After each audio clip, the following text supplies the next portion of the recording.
नबी पाक अलैहिस्सलाम ने फरमाया रब तो इनकी बड़ी इज्जत करता है, इनकी बड़ी।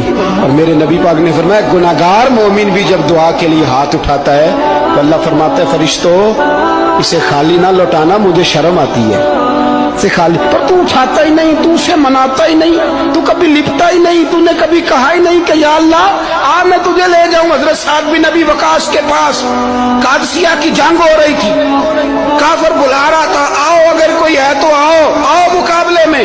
हजरत साद बिन नबी वकास ने घोड़े दौड़ा दिए, दश्त तो दश्त हैं सहरा भी न छोड़े हमने, बहरे जुल्मात में दौड़ा दिए घोड़े हमने। हजरत साद बिन नबी वकास ने घोड़े दौड़ाए, आगे दरिया आ गया, कोई पुल नहीं, कोई शय नहीं। इस्लाम की इज्जत का सवाल है। हजरत साद बिन नबी वकास ने हाथ उठाए और कहा अल्लाह अगर तू मूसा की नाफरमान कौम को रास्ता दे सकता है